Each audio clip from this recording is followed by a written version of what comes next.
Dewan Keamanan PBB tentang keamanan maritim pada Selasa lalu.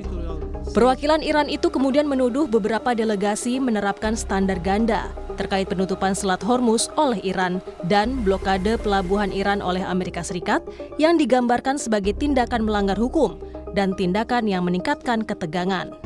They assert the navigational rights must not be threatened, but deliberately ignore the United States' unlawful action, including the imposition of maritime blockade and its recent terrorist attack on Iran's commercial vessels, the conduct that bears the hallmarks of piracy and hostage-taking, and act like a pirate and terrorist group.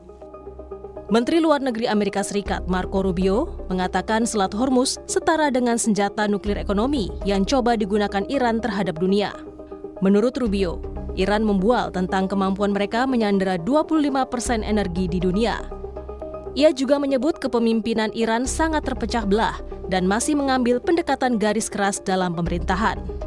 The Straits is basically the equivalent of an economic nuclear weapon that they're trying to use against the world. And they're bragging about it. They're putting up billboards in Tehran bragging about how they can hold 25% or 20% of the world's energy hostage. Imagine if those same people had access to a nuclear weapon. They would hold the whole region hostage. If Iran was just a radical country run by radical people, but it'd still be a problem. But they are revolutionary. In essence, they seek to expand and export their revolution. Not just what they do in Iran. That's why they're with Hezbollah in Lebanon. That's why they've supported Hamas. That's why they've supported the militias in Iraq.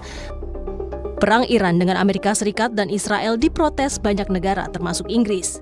Bahkan Perdana Menteri Inggris, Keir Starmer, dan Presiden Trump tengah berselisih pendapat soal perang Iran.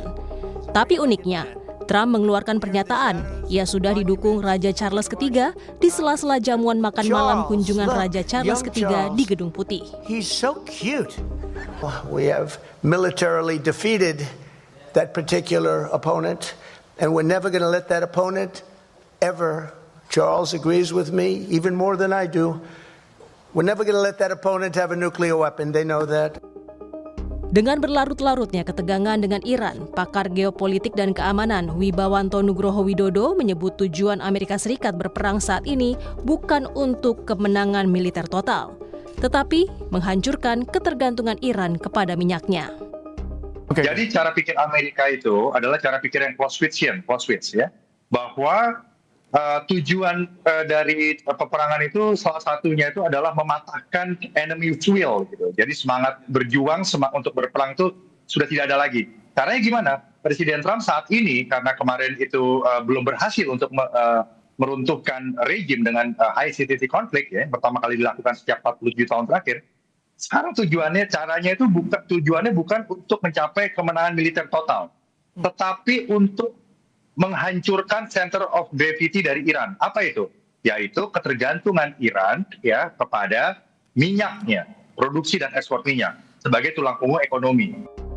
Para pemimpin Eropa saat ini semakin khawatir ketegangan yang muncul dari agresi Amerika Serikat yang tidak beralasan di bawah Presiden Donald Trump terhadap Iran. Itu dapat meningkat dari guncangan ekonomi menjadi krisis politik yang lebih luas bagi Uni Eropa.